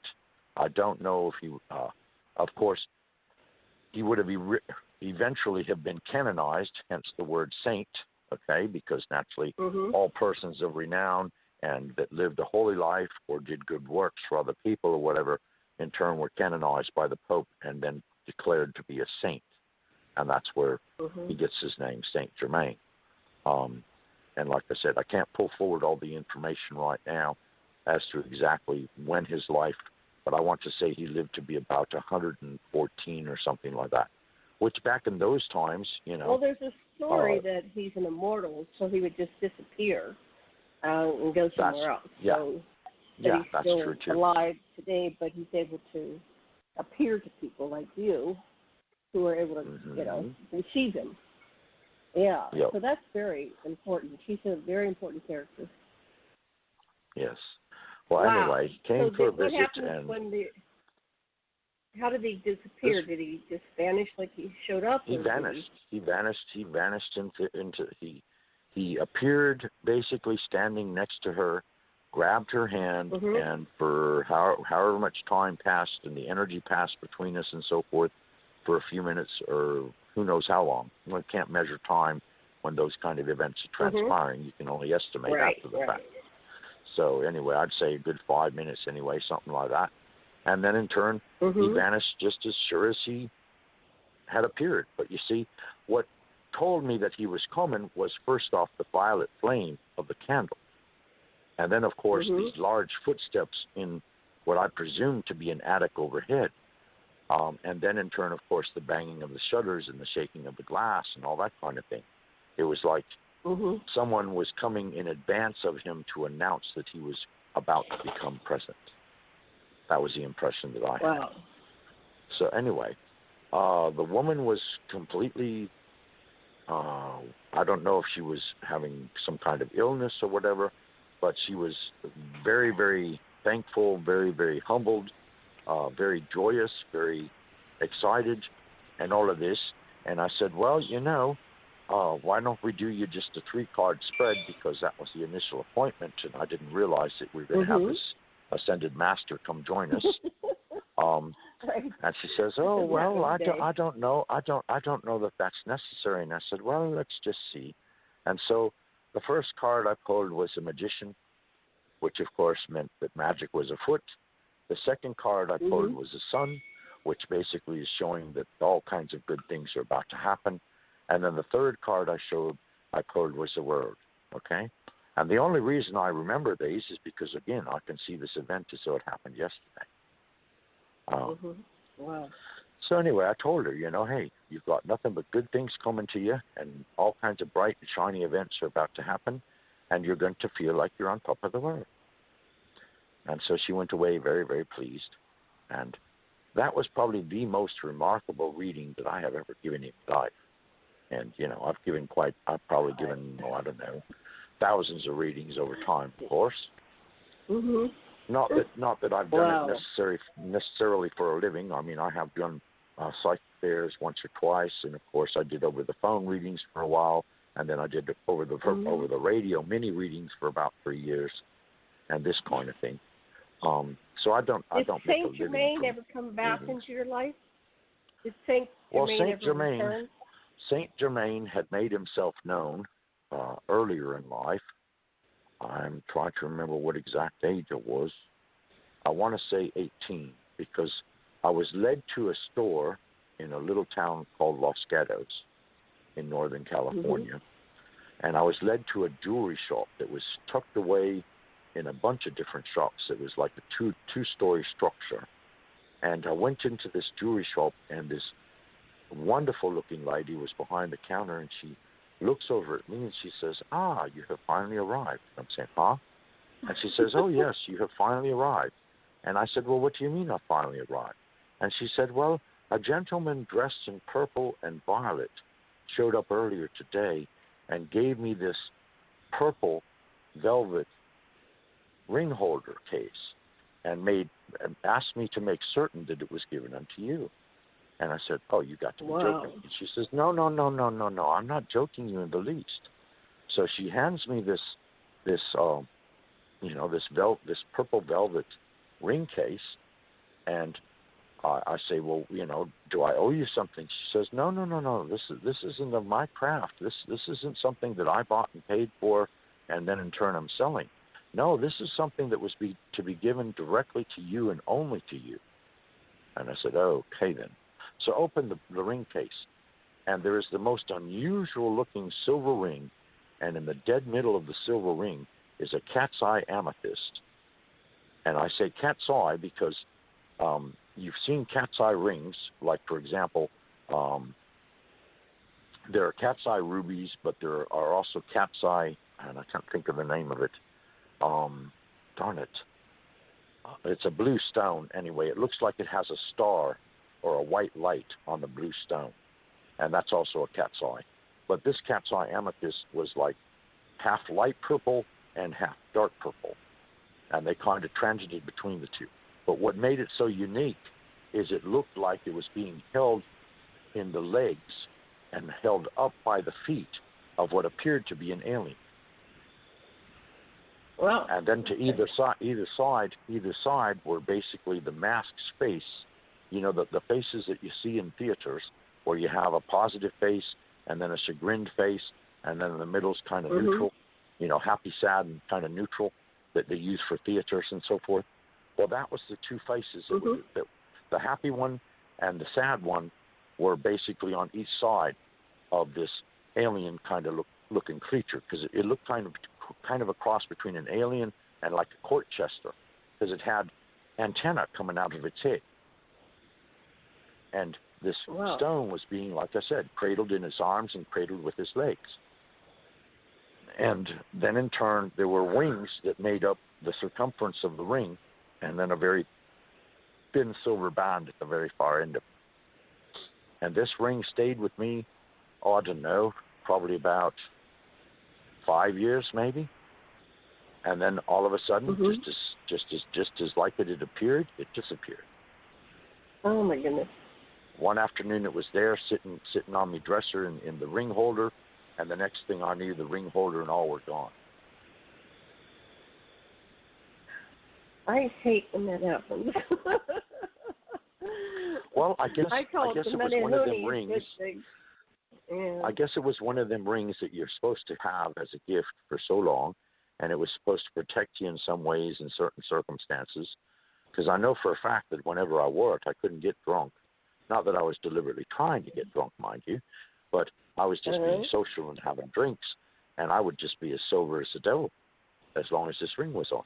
Now, they do say that is one of the qualities of amethyst, that if in fact you wear amethyst on your person, you will not be able to become drunk while you're wearing it. And from what I can ascertain from all the numerous situations that I was in, that was an absolute truth in that regards. But like I said, it was like on loan to me for this 5-year period or whatever.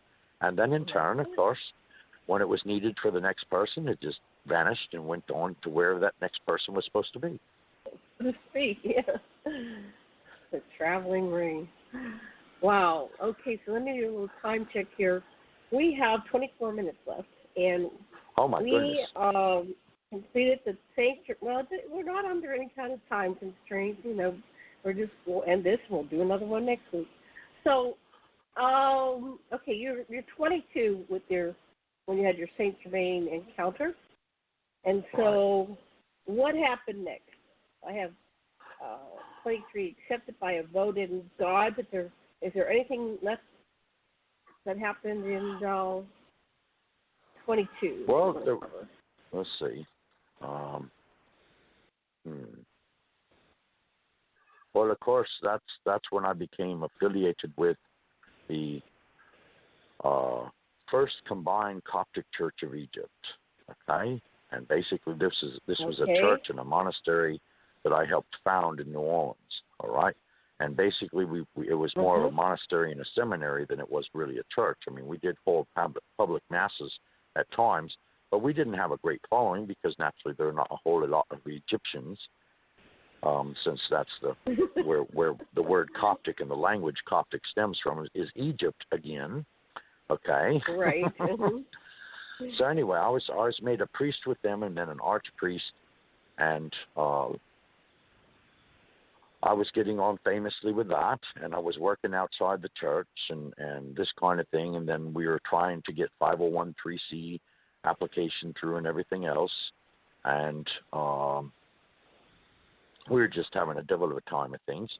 And I was working outside the church at my regular job, and of course I would give all my money back into the coffers of the church, and the church would allow me expenditures for, clothing and food and so on and so forth.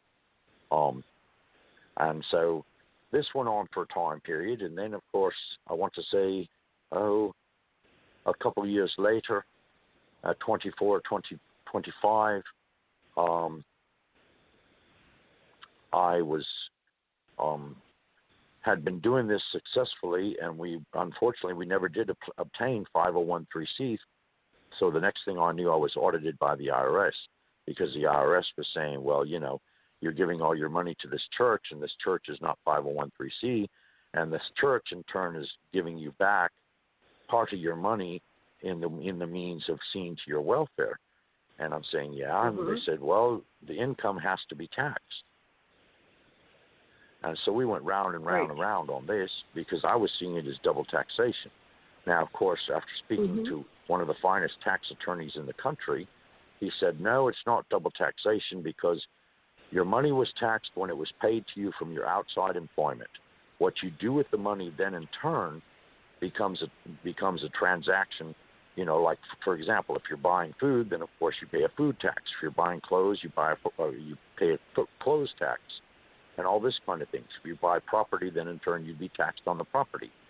So basically, you're giving it to the coffers of a church, and the church is not recognized as nonprofit, so therefore it is considered a profit status church. And by them paying you as a member, as an ordained member or minister of the church, then in turn that salary, or the compensation that you're obtaining from them, in turn is also taxable. So I said, okay, all right. Well, he says, now look, if you want to take the court all the way up take it to the courts and run it all the way up to the Supreme Court, we can do so.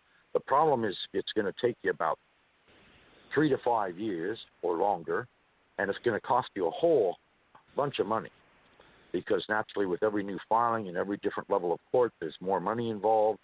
Of course, you're going to have me paid as a representative of you in such courts, because I'm very well known in that kind of legal perspective, and from that law practice, that is my specialty and so forth, and I'll be glad to represent you with no problems. But you have the choice. You can either spend probably $350,000, or you can spend $3,000, which is what they're asking for. And so I said, okay, well, all right. I'll just pay them the $3,000 over time and be done with it. So that was kind of a thorny situation in my life. But I also was basically taken into the Egyptian mysteries. And, of course, having had past lives in Egypt, there was a great deal that I was being taught that I fully understood, including the little death, which basically, where you go into kind of like a wooden box and you're completely deprived of all your senses because it's pitch black inside and there's no light getting in whatsoever, and you're told to meditate, and then at some point in time they interject water, so you're kind of floating in water for a while, and all this kind of thing, and the whole process is supposed to basically rebirth your spirit, okay? That's the whole process of the little death. Basically, you're supposed to be born anew as yet another version of yourself that is more mystical cognition or consciousness than you were before the process took place. So, yes, I learned all the Egyptian mysteries once again for, like, it seemed to me like the fifth or sixth time anyway. And so that's the inner school of the church, and the outer school of the church is purely Christian, okay? And that's just the way it's always been. And the Coptic Church is thousands of years old because, you know, you have the Orthodoxy and then you have the Western Church. And, of course, the Western Church is controlled by Rome, and the Orthodoxy is split up into about 5 different countries. And the Orthodoxy and the Roman Catholic Church do not see eye to eye on a lot of different things. They include books of the Bible that are normally considered apocryphae or books that are not allowed into the common Bible. They consider them as part of their Bible. The Book of Thomas, the Book of Enoch, Jude, the Book of Mary. There are a number of apocryphal texts that are allowed into the Coptic version of the Bible. And, of course, their Bible how well was this received? Do what now? Did you have a lot of people? Did you have a lot of people join your church? We probably had a couple hundred. We had a couple hundred over basically good. Like an 8-year span, roughly speaking. And I say an 8-year. I say an 8-year span. Well, let's see. Yeah, I say an 8-year span because I mean, you know, like I say, I got hooked into founding because of the story that the one who ordained me had told me that he was chased out of Egypt during the last Christian-Muslim war that went on in Egypt, and that basically his family, for the most part, had been killed, and that he escaped to the United States with an uncle and aunt, and that by hierarchical right, as far as the church was concerned, he was considered to be a patriarch, which is the same as a cardinal in the Western Church, and that in fact he was in line to become their next pope. So he was a pope in exile, you could say. And so that's how we got into conversation that way. And so, yes, he ordained me a priest, an archpriest, a bishop, and an archbishop, and then eventually a patriarch myself. But you have to consider now, this is only within the auspices of our church. You know, one little church out of thousands and thousands of churches in a religion that's worldwide. And then in turn, eventually I was ordained as a bishop in the Holy See of the United States by Anuba Shenouda, which Anuba is a Coptic word meaning father, and Shenouda was his actual name. Now, Anuba Shenouda was a very famous pope, and at the time that he ordained myself, he also ordained Salvador as a bishop, as an archbishop. He made Salvador an archbishop and myself a bishop over the phone while he was in military exile under military detainment, basically speaking, while in Egypt for his own safety because, again, there was an uprising between the Muslims and the Christians and all this kind of thing. And the civilization over there is kind of like that. I mean, you have doctors and lawyers and all these professors and so on and so forth, and for the most part, they're all Coptic Christians. And then, of course, you have the Muslims, and the Muslims are all like the blue-collar workers. Not that I'm trying to segregate anyone, because, I mean, I'm sure that there were Muslim doctors and so forth as well. It's just that the majority in the lay of the land were the Christians were kind of the upper educated ones, and the Muslims were not as well educated for the most part, okay? And, of course, there's been animosity between the Muslims and the Christians for thousands of years. ever since Christianity was invented, basically speaking. Because naturally, the Quran says that Allah is God and Muhammad is the divine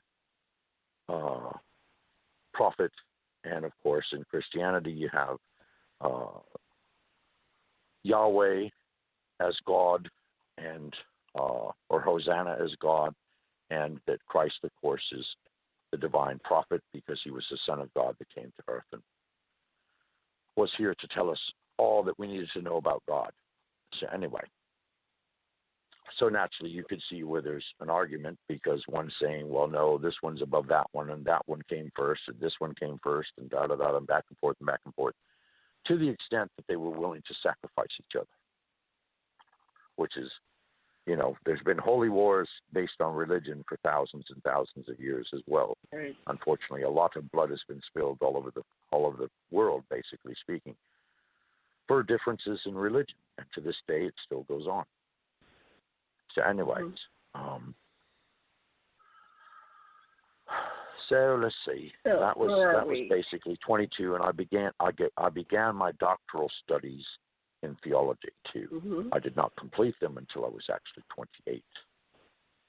Okay. Right. So. And what does that look like when you're going to go for those types of? How are you studying? Where are you studying? Is it a building? Is it? Well, I'm studying inside a seminary. Okay, and I'm being given books directly shipped to me from Egypt. All right. And I'm being tutored. I'm being tutored by professors in Egypt, and I'm also having phone conferences and things of this nature. And of course, I'm also being given a list of different books to acquire from universities here stateside, and so on and so forth. So, all total, not that it was required, mind you, all total, during 8 years, I probably spent about 40,000 hours in study. Wow. Now, of course. Credit-wise, I believe my doctorate was about 380 credits. And that was certified through the Coptic Seminarial Studies as a branch of the University of Cairo in Egypt. Wow. So I'm an ordained Egyptian bishop. What are you trying to do? You're going to do this church. So your goal at that time is to do this church. And you're going to be... What would your title be? A priest, a minister? What would your title be? Well, basically, I was going to be an archbishop since I was second in command as far as the founding of the church.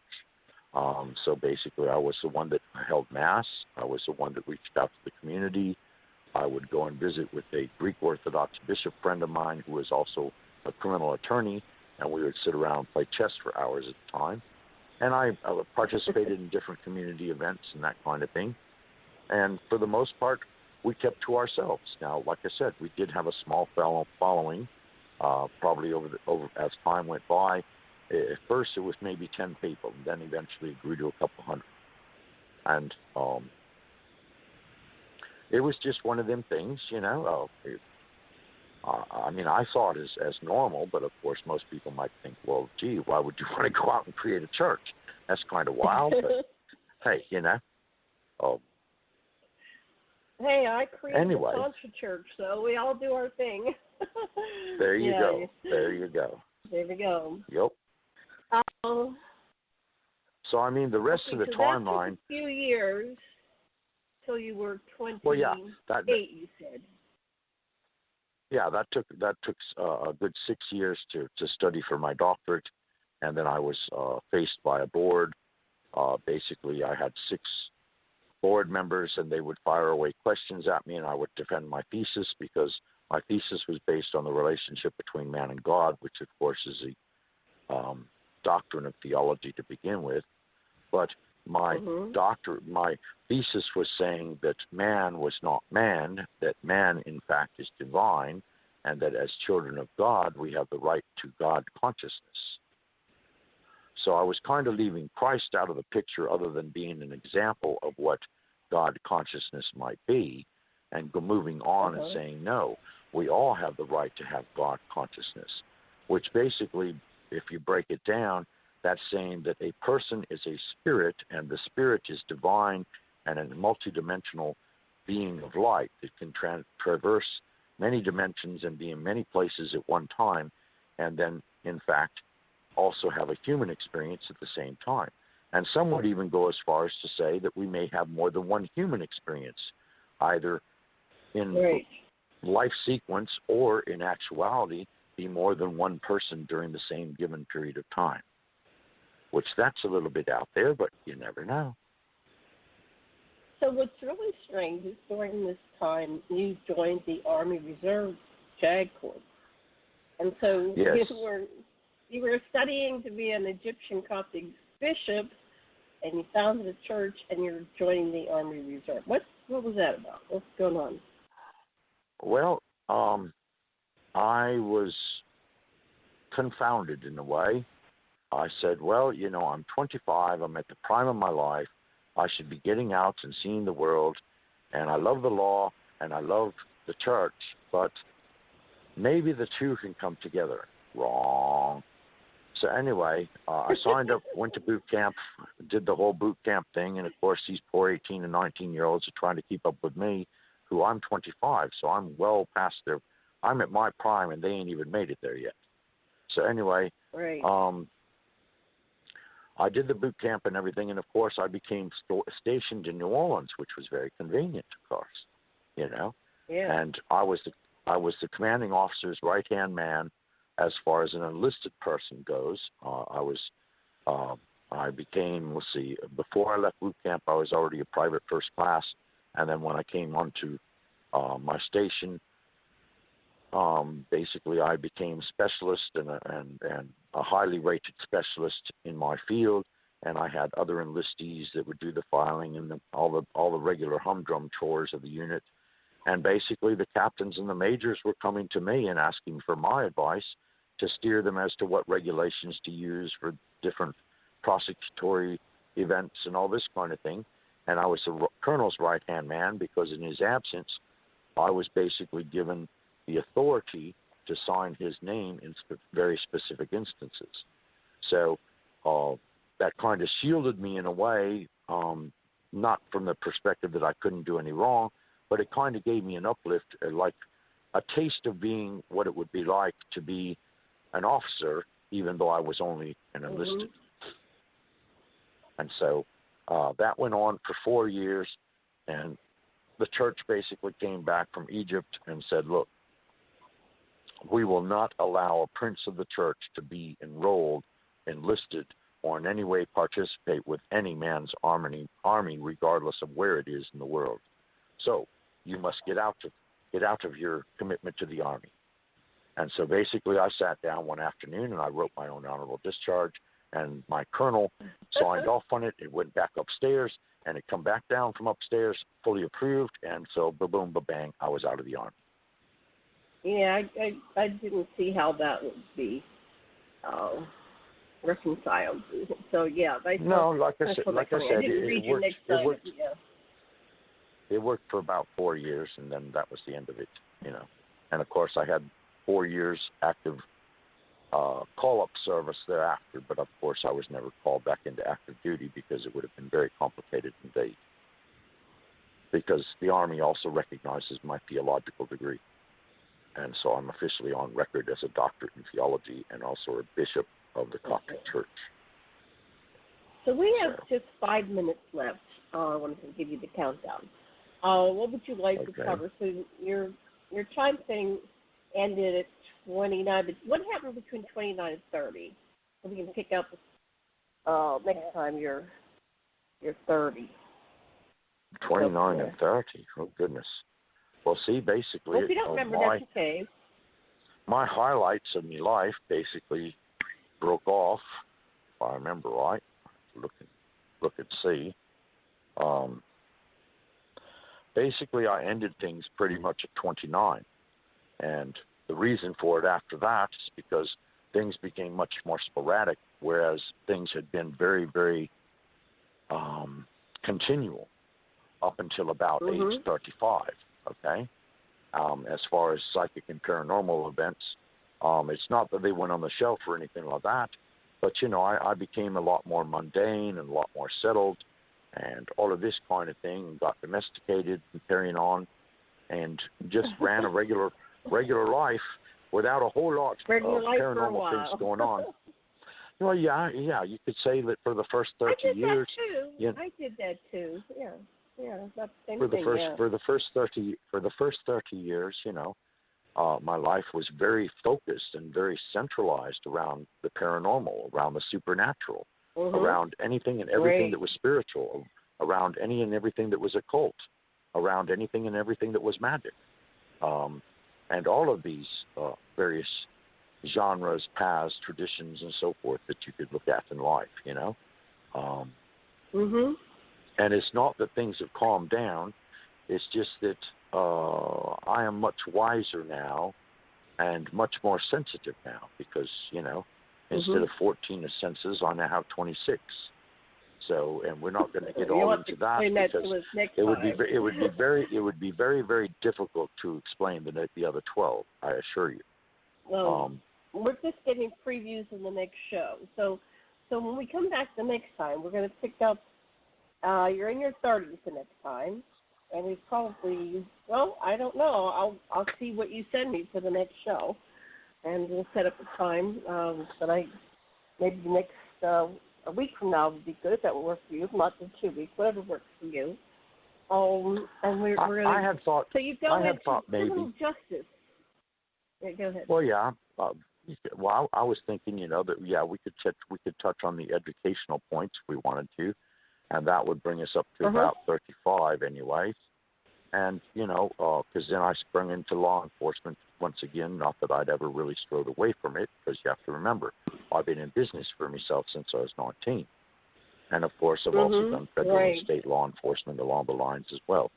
So, like I said, life became not more mundane, but more practical in the sense of the expectations of society, And we don't know what happened in the last, let's see, you're 65 or 60, what are you, 60 something. Anyway, we'll figure this out next time. I'm gonna call it an end to the show because we're running out of time here. We're going to play the exit music. Anyway, once again, Richard, it's been a delight. Thank you so much. Great show. I will get back to you on the date and time so we tell our listeners for next time, but probably next Sunday or the following Sunday. I like Sundays with you. And I want to wish everybody a very happy, Sunday. Yeah, for beginning a new week. Yes. Much love and blessings and aloha. So goodbye, aloha, Richard. We'll see you in a week or two. Much love. Goodbye and aloha, Janet, and our wonderful audience. Thank you for listening. And be sure and tune in next time. We appreciate it. Much love to all. Much love. Aloha. Aloha.